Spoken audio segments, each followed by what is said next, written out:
Hello students, हम लोग reproduction chapter पढ़ रहे हैं और रिप्रोडक्शन चैप्टर में जिन मेथड्स का डिस्कशन हम कर रहे हैं they are the methods of asexual reproduction in which only one parent is involved and no reproducing cells are involved. Is it okay? तो asexual reproduction के हमने लास्ट क्लास में दो मेथड पूरी तरीके से जान लिए थे। आज की क्लास में जो मेथड हम लोग जानने जा रहे हैं दिस इज वेरी इंपॉर्टेंट, बहुत ध्यान से सुनिएगा। तो हम third method of asexual reproduction पढ़ने जा रहे हैं, दैट इज स्पोर फॉर्मेशन। कौन सा मेथड हम पढ़ने जा रहे हैं? हम पढ़ने जा रहे हैं स्पोर फॉर्मेशन मेथड। अब ये जो स्पोर फॉर्मेशन मेथड आप लोग जानने जा रहे हैं, तो पहले तो ये जाने कि आखिर इस स्पोर फॉर्मेशन मेथड से होता किसके अंदर है रिप्रोडक्शन। तो आपने सुना होगा कि जो फंगी होती है अलग अलग जगह पर आपने इसका डेवलपमेंट भी देखा होगा। आई होप आपने देखा होगा। आपने देखा होगा आपके ब्रेड के ऊपर लग जाया करती है यूजुअली, स्पेशली अगर आप ब्रेड के पीस को निकाल करके अपने रूम में कहीं पर भी रख दो तो कुछ दिनों के बाद में, अब जैसे फिलहाल विंटर टाइम है तो हो सकता है समय थोड़ा ज़्यादा लगे इसके डेवलपमेंट में। अगर आप गर्मियों में रखोगे तो टाइम थोड़ा कम लगेगा, जल्दी डेवलप हो जाएगा। तो when we are going to talk about these fungi and all, then the method of reproduction which is used for their reproduction is spore formation। कौन सा मेथड काम में लिया जाता है इनके थ्रू, इनके रिप्रोडक्शन के लिए स्पोर फॉर्मेशन का मेथड काम में लिया जाता है। Is it okay?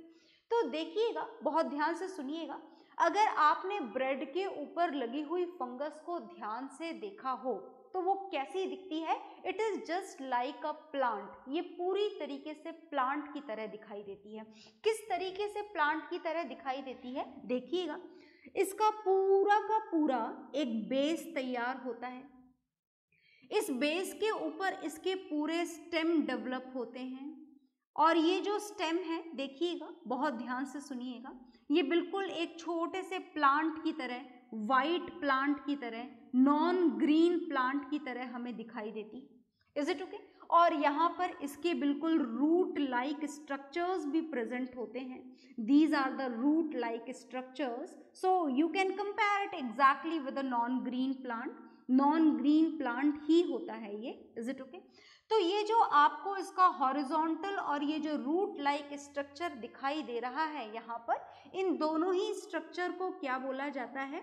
इन दोनों ही स्ट्रक्चर को बोला जाता है हाइफी। Is it okay? और ये जो स्ट्रक्चर आपको दिखाई दे रहा है, as you can compare it with a plant, so this part is known as its stem. इसको क्या बोला जाता है? इसको बोला जाता है स्टेम।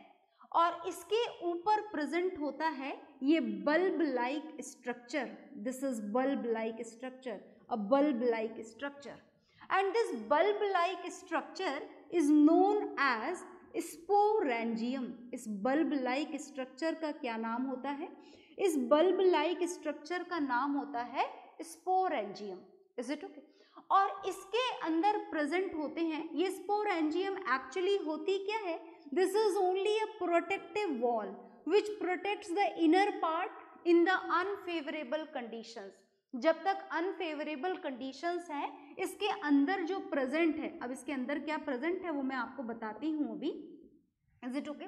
तो इसके अंदर जो भी प्रेजेंट है, whatever it is, that we will discuss later, but whatever is there, it is being protected with this protective wall which is known as sporangium. इस प्रोटेक्टिव वॉल का क्या नाम है? स्पोरेंजियम, जो इस अंदर present part को क्या कर रही है? प्रोटेक्ट कर रही है। किससे प्रोटेक्ट कर रही है? अनफेवरेबल कंडीशन से प्रोटेक्ट कर रही है। आ गई बात समझ में? तो चलिए इसके अंदर क्या प्रेजेंट है वो भी जान लेते हैं। इसके अंदर प्रेजेंट है स्पोर्स। क्या प्रेजेंट है? स्पोर्स। अब बहुत ध्यान से सुनना, ये हमने डायग्राम किसका बनाया है? ये हमने डायग्राम बनाया है ब्रेड मोल्ड का। ब्रेड के ऊपर जो फंगस डेवलप होती है, जो फंगी उसके ऊपर प्रेजेंट होती है, उसका माइक्रोस्कोप से देखा हुआ स्ट्रक्चर आपने बनाया है। Is it okay? और इस तरीके से ये स्ट्रक्चर उसके ऊपर डेवलप हो जाता है। तो उसके ऊपर क्या है, ये बात तो हमको समझ में आ गई। पर अब अगर नया रिप्रोडक्शन करना है तो ये कैसे रिप्रोड्यूस करेगी वो आप सुनिए। देखिए बात ऐसी है कि अनफेवरेबल कंडीशन में ये जो स्पोर्स हैं, इस स्पोर्स को आप क्या बोल सकते हो, इस स्पोर्स को आप सीड्स बोल सकते हो। किसके लिए बोल सकते हो seeds? Seeds for the production of fungi. Fungi के प्रोडक्शन के लिए जो सीड होते हैं, सीड की तरह ये काम करते हैं। कौन काम करते हैं? ये स्पोर्स। और इन स्पोर्स को किसने प्रोटेक्ट कर रखा है? इस प्रोटेक्टिव वॉल ने, which is also known as sporangium.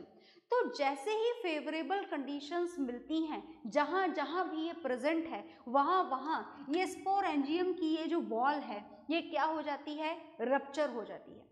और रप्चर होने के बाद में ये जितने भी स्पोर्स थे, जिनको आप फंगी के रिप्रोडक्शन के लिए सीड्स बोल रहे हैं, ये सारे जो स्पोर्स हैं वो कहाँ पर एंटर कर जाते हैं? ये सारे स्पोर्स आ जाते हैं एयर में। कहाँ पर आ जाते हैं? एयर में आ जाते हैं। और जब ये स्पोर्स एयर में आ जाते हैं तो एयर में आने के बाद में ये इतने छोटे होते हैं, इज इट ओके? छोटे होने के कारण आप इन्हें नेकेड आईज से तो नहीं देख सकते, और छोटे भी होते हैं और इनएक्टिव स्टेट में भी प्रेजेंट होते हैं। जैसे फिलहाल जिस रूम में मैं आपको पढ़ा रही हूँ, क्या इस रूम में भी स्पोर्स प्रेजेंट है? बिल्कुल प्रेजेंट है। या फिर ये बोला जाए कि आप जहाँ बैठकर पढ़ रहे हैं, क्या आपके रूम में भी स्पोर्स प्रेजेंट है? Yes, definitely they are. Is it okay? तो वो स्पोर्स फिलहाल आपके रूम में या मेरे रूम में कौन सी स्टेट में प्रेजेंट है? इन एक्टिव स्टेट में प्रेजेंट है। Is it okay? But they act like the seed for this method of reproduction, which is known as spore formation. तो सुनिएगा ध्यान से। अब देखिए बात यह है कि मैं ये सीड वगैरह यहाँ से रफ करने जा रही हूँ, सुनिएगा ध्यान से। ये तो हमने कर दिया यहाँ से रफ। अब जैसा कि मैंने आपको बोला कि a lot of spores are present in our room in the inactive state. Is it okay? अब ये एक्टिव स्टेट में कैसे पहुंचेंगे या दोबारा रिप्रोडक्शन कैसे करेंगे, उस बात को सुनिएगा। देखिए अगर इस रूम के अंदर कोई ब्रेड पीस रख दिया जाए, जैसे मानिए कि आपने ये ब्रेड का पीस रख दिया, this is a piece of bread, is it okay? Bread का पीस है ये। और मान लीजिए वैसे ब्रेड के पीस में थोड़ा बहुत मॉइस्चर तो होता ही है, पर अगर आपके रूम में मॉइस्चर और प्रेजेंट है तो काम बहुत बढ़िया हो जाएगा, because this moisture a little bit warmth provide a very favourable condition for the reproduction of these spores. तो जैसे इसको ये थोड़ी वार्म, थोड़ा मॉइस्चर ब्रेड पर मिल जाता है, ये स्पोर्स यहाँ आकर चिपक जाते हैं। कहाँ आकर चिपक गए? ब्रेड पर आकर चिपक गए। और finally after a little bit duration they will change into this type of structure. ये इस टाइप के स्ट्रक्चर में क्या हो जाते हैं? चेंज हो जाते हैं। आ गई बात समझ में? और पूरे के पूरे पहले वाइट कलर की फंगी आपको वहां पर दिखाई देती है, और अगर आप उसे कुछ समय और के लिए छोड़ दो तो ब्लू, ग्रीन, ब्लैक कलर के उसमें फंगी में वो कन्वर्ट हो जाती है। तो this is the method of reproduction that is known as spore formation and usually takes place in all type of fungi. कौन से ऑर्गेनिज्म में होती है? ये फंगी के अंदर होती है। Is it okay? जैसे और भी नाम आपने सुने होंगे, जितने भी फंगस आपने सुने हैं, Rhizopus, Mucor, they all are going to reproduce with the help of this method that is spore formation. तो आप इस डायग्राम को बना लीजिए, then we will start with the another method of asexual reproduction. Okay?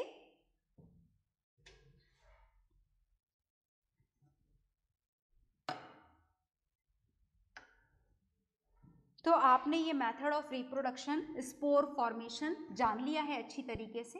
अब हम fourth method of asexual reproduction देखेंगे। ये जो fourth method of asexual reproduction है, that is very simple and very magical method, आप इसे बोल सकते हैं, दैट इज रीजनरेशन।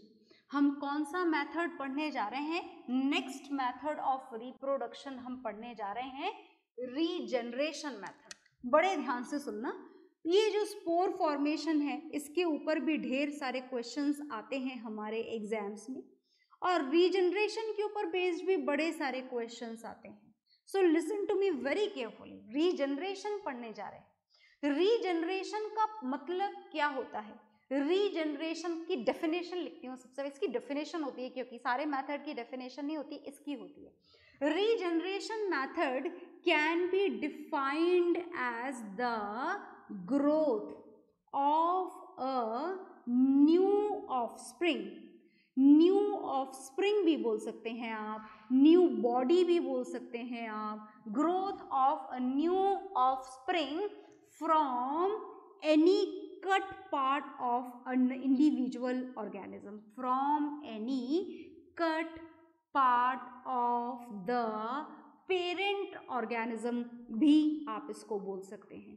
तो पेरेंट ऑर्गेनिज्म के किसी कटे हुए पार्ट से एक नई बॉडी की ग्रोथ हो जाना, एक नया इंडिविजुअल डेवलप हो जाना, this method of reproduction is known as regeneration method, regeneration method of reproduction. Is it okay? तो इस मेथड ऑफ रिप्रोडक्शन से कौन से ऑर्गेनिज्म में रिप्रोडक्शन होता है? One example we have already done and that is hydra.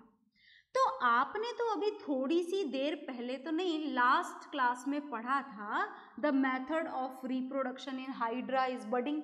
Hydra में तो आपने बडिंग मेथड से रिप्रोडक्शन पढ़ा था ना? बिल्कुल आपने पढ़ा था। तो हाइड्रा के अंदर बडिंग मेथड से भी रिप्रोडक्शन हो सकता है और रीजनरेशन मेथड से भी रिप्रोडक्शन हो सकता है। पर याद रखिएगा रीजनरेशन में क्या होता है, रीजनरेशन में अगर एक्सीडेंटली किसी भी कारण से इस हाइड्रा की बॉडी इस तरीके से 3 पीसेस में कट हो जाए, अगर ऐसा हो जाए, तो जैसे ये part 1 with all these tentacles, ये इसका पार्ट 2 और ये इसका पार्ट 3, तो आपने देखा कि हाइड्रा की बॉडी किसी भी कारण से अगर इस तरीके से 3 स्मॉल पीसेस में कन्वर्ट हो जाए। अब आप बोलोगे 3 होना ही जरूरी है क्या? नहीं जी, बिल्कुल भी जरूरी नहीं है। It may cut into 2 pieces also, 2 में भी कट सकती है। Is it okay? तो each and every cut part will change into a new hydra. तीनों ही हिस्से किस में कन्वर्ट हो जाएंगे? न्यू हाइड्रा में कन्वर्ट हो जाएंगे। Is it okay? तो आपको एक साथ कितने हाइड्रा मिल जाएंगे? आपको एक साथ 3 हाइड्रा मिल जाएंगे। लो भाई, हम तीनों ऑफस्प्रिंग्स बना देते हैं, ऑफस्प्रिंग 1, ऑफस्प्रिंग 2 एंड ऑफस्प्रिंग 3, ये तीसरा ऑफस्प्रिंग भी बना दिया। So this is the method of reproduction which is known as regeneration method. तो आपने देखा कि हाइड्रा की बॉडी इस तरीके से पहले 3 पीसेस में कट हुई and then each and every cut part will change into a new hydra. तो देखो बात ऐसी है कि जैसा मैंने आपको बताया था कि हाइड्रा में रिप्रोडक्शन बडिंग मेथड से भी होता है और रीजनरेशन के मेथड से भी होता है। Is it okay? तो देखिए हाइड्रा हो गया, हाइड्रा के साथ में एक और ऑर्गेनिज्म जिसे आप प्लैनेरिया बोलते हैं, सुना हुआ ऑर्गेनिज्म है planaria, which is also known as flat worm. ये इस ऑर्गेनिज्म के अंदर भी जो रिप्रोडक्शन कंप्लीट होता है that can also be done with the method of regeneration. पर ये बड़े ही सिंपलेस्ट मल्टी सेलुलर ऑर्गेनिज्म है। नाम के लिए मल्टी सेलुलर तो है पर इनका लेवल ऑफ ऑर्गेनाइजेशन बहुत हाई नहीं है। तो बहुत आसान होता है कि इनका हर एक कटा हुआ पार्ट एक न्यू ऑर्गेनिज्म में चेंज हो जाए।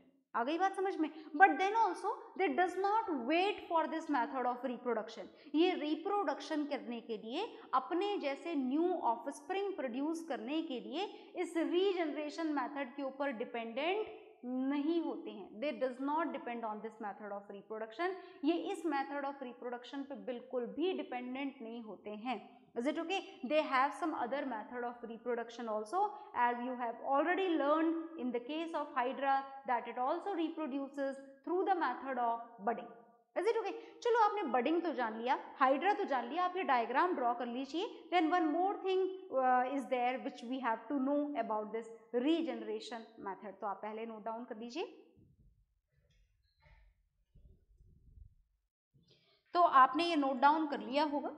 अब देखो नोट डाउन तो आपने कर लिया, अब हमसे एग्जाम में जो क्वेश्चन पूछा जाता है, not only in exams, even this question is present in your NCERT book also, that is why this regeneration method is not applicable for the complex multicellular organism. ये कॉम्प्लेक्स मल्टीसेलुलर ऑर्गेनिज्म के लिए applicable क्यों नहीं है? कौन applicable नहीं है? Regeneration method of reproduction. Why this is not applicable for the humans, for the dogs, for the cat and for all well known animals which are involved in the category of complex multicellular organism. आखिर ऐसा क्यों नहीं होता कि किसी dog की tell cut जाए तो उस कटी हुई टेल से एक न्यू डॉग रिप्रोड्यूस हो जाए? क्या आपको ऐसा लगता है ऐसा हो सकता है या ऐसा होता होगा? हमने देखा नहीं है, ना तो ऐसा होता है और ना ही ऐसा हमने देखा है और ना ही ऐसा हम कभी देख पाएंगे. देखिए, बात ऐसी है कि जब बात एक सिंपल मल्टी सेलुलर ऑर्गेनिज्म की जाए तो जैसे आपने अभी हाइड्रा देखा था, तो हाइड्रा तो देख ही चुके हो, तो अब मैंने ये बना दिया. पहचाने कैसे? This is planaria. ये एक और सिंपलेस्ट मल्टी सेलुलर ऑर्गेनिज्म है प्लैनेरिया. अब प्लैनेरिया की पूरी बॉडी के अंदर कोई बहुत well defined different proper organs नहीं होते हैं. सारी सेल्स ऑलमोस्ट सिमिलर होती हैं. कुछ डिफरेंट टाइप की सेल्स होती तो हैं, पर they are present in their whole body. ऐसा नहीं है कि हमारी तरह देखा जाए तो हार्ट एक अलग स्पेसिफाइड ऑर्गन है, हमारे पैर एक अलग स्पेसिफाइड ऑर्गन है, लिवर एक अलग स्पेसिफाइड ऑर्गन है, किडनीज का अपना अलग एक फंक्शन है. ऐसा प्लैनेरिया के अंदर या किसी भी सिंपलेस्ट मल्टी सेलुलर ऑर्गेनिज्म के अंदर ऐसा पॉसिबल नहीं है. इतने सारे differentiation in simplest multi cellular organism में नहीं होते हैं. तो when it is divided into 2 parts or 3 parts, is it okay? Then what would happen? By the continuous division of cells, it forms a group of cell, a clump of cell.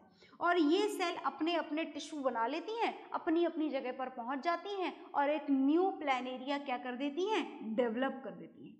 But for example, if you are going to have a dog tail, आपके पास में एक dog की पूंछ है, कटी हुई पूंछ, separated, जो dog से कट चुकी है. अब हम ये पूछ रहे हैं कि ये जो टेल है, क्या ये टेल एक न्यू डॉग में कन्वर्ट हो सकती है? तो हमारा आंसर है नो. क्यों? Because dog is not at all having the capability to reproduce with the help of this regeneration method of reproduction. ये इस मेथड से रिप्रोड्यूस करने की कैपेबिलिटी नहीं रखता. क्यों नहीं रखता? क्योंकि डॉग की जो टेल है, it is a complex multicellular organism. So the tail, ये जो टेल आपने बनाई है, ये जो पूंछ आपने बनाई है, इसके अंदर जो सेल्स हैं, these cells are not at all able to form the complex organs which are present in the dog's body, like its heart, its brain, its lungs. ये सारी चीज़ें जो जिन सेल से मिलकर बनी हुई हैं, जिन स्पेसिफाइड टिश्यूज से मिलकर के बनी हैं, they are not at all present in the tail of this dog. Is it okay? And because of this complexity only, whenever we are going to talk about the complex multicellular organism, they do not have the capability to reproduce through this method of regeneration. Is it okay? आ गई बात समझ में? तो ये आपने पढ़ा regeneration method. Is it okay? तो चलिए हम next method of reproduction start करेंगे. और रीजनरेशन पढ़ने के बाद में जो नेक्स्ट मेथड ऑफ रिप्रोडक्शन हम शुरू करने जा रहे हैं, दैट इज फ्रेगमेंटेशन. कौन सा मेथड ऑफ रिप्रोडक्शन आप पढ़ने जा रहे हैं? This is fifth method of asexual reproduction. And this fifth method of asexual reproduction is fragmentation. तो बड़े ध्यान से सुनिएगा, हम फ्रेगमेंटेशन पढ़ने जा रहे हैं. And what happens in the fragmentation? तो पहले मैं एक ऑर्गेनिज्म का नाम लिख देती हूँ in which the method of reproduction this fragmentation is applicable, and that is Spirogyra. मुझे लगता है स्पाइरोगायरा आप सबने देखा होगा, है ना? हाथ में लेके देखा हो, नहीं देखा हो ये तो नहीं कह सकते, पर हाँ देखा जरूर होगा. Is it okay? तो क्या होता है स्पाइरोगायरा? जब गंदे ठहरे हुए पानी में आप देखते हैं तो आपको ढेर सारा ग्रीन कलर का जो मैशी स्ट्रक्चर दिखाई देता है, दैट इज स्पाइरोगायरा. और स्पाइरोगायरा किस तरीके से रिप्रोड्यूस करता है? It reproduces through this method which is known as fragmentation. क्या बोला जाता है इस मेथड को? इस मेथड को बोला जाता है फ्रेगमेंटेशन। तो चलिए फ्रेगमेंटेशन के बारे में थोड़ा और जानते हैं, थोड़ा सा जानना है बस आपको। तो देखिए this is the spirogyra structure. For example ये स्पाइरोगायरा का स्ट्रक्चर है। ये एक नेचुरल मेथड होता है। जैसे रीजनरेशन में तो देखो बात ऐसी है कि एक्सीडेंटली होता है वो, है ना, मेथड ऑफ रिप्रोडक्शन, कि अगर किसी कारण से बॉडी 2 पीसेस या 3 पीसेस में कट हो गई, then each and every part will changes into the new individual, new offspring. But spirogyra के अंदर ये मेथड जो होता है ये नेचुरली होता है। नेचुरली ये अपनी पूरी साइज ग्रो करने के बाद में अलग अलग हिस्सों में कट जाता है, and each and every part will act like a, will behave like a new offspring, new individual, which is known as Spirogyra. आ गई बात समझ में? तो this is the method of reproduction, that is fragmentation. तो fragmentation के बारे में आपको हल्का सा इंट्रोडक्शन जानना था, आपने जान लिया है। अब जो नेक्स्ट मेथड ऑफ रिप्रोडक्शन आपको पढ़ना है, एसेक्सुअल मेथड ऑफ रिप्रोडक्शन हम पढ़ रहे हैं, और इसके अंदर जो नेक्स्ट मेथड मुझे आपको पढ़ाना है दैट इज वेजिटेटिव प्रोपेगेशन। अब देखिए जो वेजिटेटिव प्रोपेगेशन है, ये वेजिटेटिव प्रोपेगेशन तो आप जाने कब से पढ़ रहे हो। जाने कब से का मतलब बचपन से पढ़ रहे हो आप ये वेजिटेटिव प्रोपेगेशन। तो वेजिटेटिव प्रोपेगेशन आप मेरे हिसाब से क्लास 4th या 5th से पढ़ रहे हो कि how this method of reproduction is applicable in plants. कैसे एप्लीकेबल है ये वेजिटेटिव प्रोपेगेशन का मेथड, क्या होता है ये वेजिटेटिव प्रोपेगेशन का मेथड। वेजिटेटिव प्रोपेगेशन की भी एक डेफिनेशन होती है। क्या डेफिनेशन होती है इसकी? The growth of a new plant, the growth of a new plant from its part, इसके पार्ट्स के थ्रू, फ्रॉम इट्स पार्ट। कौन कौन से पार्ट हो सकते हैं? एग्जाम्पल, इट्स रूट्स, रूट्स हो सकती हैं, इट्स लीव्स, लीव्स भी हो सकती हैं, उसका स्टेम, स्टेम भी हो सकता है। That is known as this method which is vegetative propagation. मतलब किसी भी प्लांट के रूट से एक नया प्लांट उगा लेना, या फिर उसके स्टेम से एक नया प्लांट उगा लेना, या फिर उसकी एक लीफ से एक नया प्लांट उगा लेना। That method of reproduction is known as vegetative propagation. अब आप बोल रहे होंगे ये काम तो हम सीड से भी तो करते हैं, तो हमने सीड क्यों नहीं लिखा यहाँ पर? तो सुनिएगा, when we reproduces, when we produce a new plant through the seed, then that method of reproduction is not involved in the category of asexual method of reproduction. Is it okay? उसे asexual method of reproduction नहीं बोला जाता है। When a new plant reproduces through its seed, then that method of reproduction is known as sexual reproduction. अब उसे sexual reproduction क्यों बोलते हैं वो हम बाद में पढ़ेंगे। फिलहाल हम वेजिटेटिव प्रोपेगेशन के कुछ एग्जाम्पल्स जान लेते हैं। देखिए, चलिए देखिएगा, बहुत ध्यान से सुनिएगा कि कौन कौन से एग्जाम्पल्स यहाँ पर अवेलेबल है। जैसे सुनिएगा, जैसे कहीं पर भी किसी भी गार्डन में या किसी भी खेत में या किसी भी खाली जमीन पर जहाँ पर आपने मिट्टी डाल रखी हो, क्या डाल रखी हो? मिट्टी डाल रखी हो, या मिट्टी नेचुरली प्रेजेंट हो, बिल्कुल सूखी मिट्टी दिखे आपको, इज इट ओके? जहाँ पर ग्रीन कुछ दिखे ही ना, ऐसी जगह की बात करी जा रही है। Is it okay? अगर ऐसी जगह पर भी हम बारिश के वक्त की बात करें, है ना, ड्यूरिंग द रेनफॉल, रेनफॉल हो रही है, बारिश हो रही है, तो उस कंडीशन में क्या होता है? उस कंडीशन में भी ये मिट्टी ऐसे सूखी ही पड़ी रहती है क्या? नहीं, आप बोलोगे गीली हो जाती है। डेफिनेटली बारिश का पानी होगा तो गीली तो होगी सही, पर कुछ और काम भी होता है। और कुछ और काम ये होता है कि यहाँ पर न्यू ग्रास का प्रोडक्शन हो जाता है। तो ये घास यहाँ पर कैसे आ गई? क्या पानी के अंदर घास के सीड थे? नहीं, बिल्कुल भी नहीं। तो फिर ये घास कैसे उगी यहाँ पर मिट्टी पर, सुनिएगा ध्यान से। जब हम बात इस मिट्टी की कर रहे हैं तो बारिश को तो हटा देते हैं, बात सुनिएगा ध्यान से। इस मिट्टी के अंदर क्या प्रेजेंट थे? इस मिट्टी के अंदर बहुत सारे स्टेम्स होते हैं, क्योंकि जहाँ मिट्टी होती है वह घास यूजुअली उगी हुई ही होती है, तो बहुत सारे स्टेम्स होते हैं। किसके स्टेम्स होते हैं? ग्रास के स्टेम्स होते हैं। पर वो मिट्टी सूखी थी और उस सूखी मिट्टी होने के कारण ये जो घास के स्टेम्स यहाँ पर प्रेजेंट थे, ये कौन सी स्टेट में प्रेजेंट थे? इनएक्टिव स्टेट में, क्योंकि उनको मॉइस्चर का प्रॉपर अमाउंट नहीं मिल पा रहा था। तो कौन सी स्टेट में प्रेजेंट थे?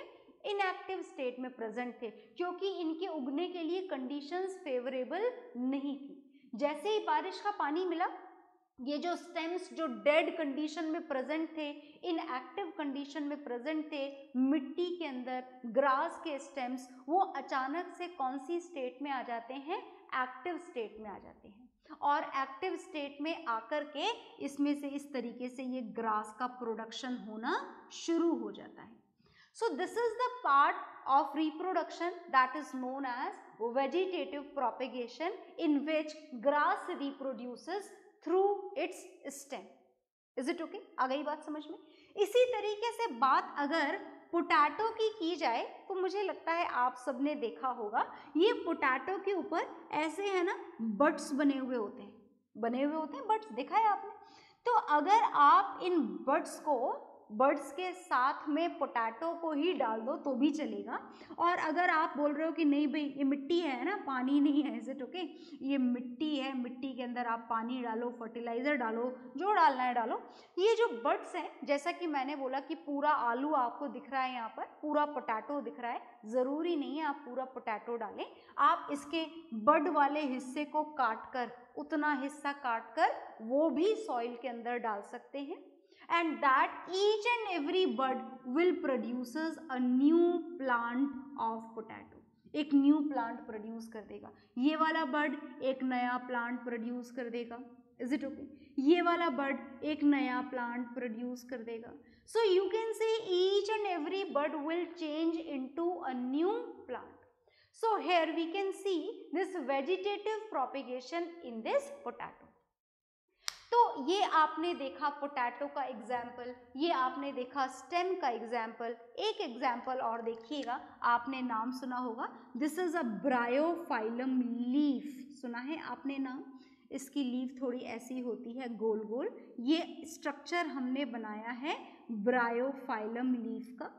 Do you know how it reproduces? This bryophyllum plant reproduces through its leaf. किसके थ्रू रिप्रोड्यूस होती है? ये लीफ के थ्रू रिप्रोड्यूस होती है।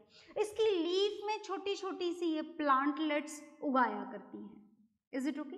ये प्लांटलेट्स अपने आप जमीन पर गिर जाया करती हैं और जमीन पर गिर करके एक न्यू ब्रायोफाइलम प्लांट में चेंज हो जाया करती हैं।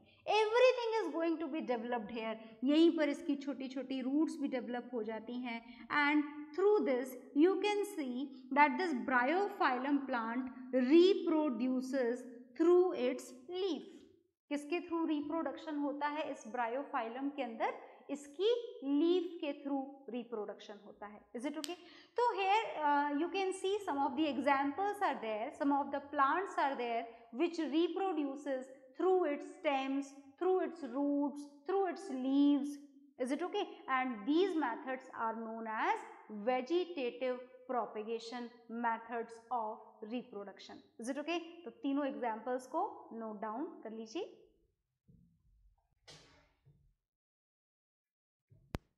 हाँ जी, तो आपने ये वेजिटेटिव प्रोपेगेशन के मेथड नोट डाउन कर लिए होंगे, पर हमारा वेजिटेटिव प्रोपेगेशन अभी खत्म नहीं हुआ है, हमें इसके बारे में थोड़ा और जानना है, but that will see in the next class. Okay, bye everyone.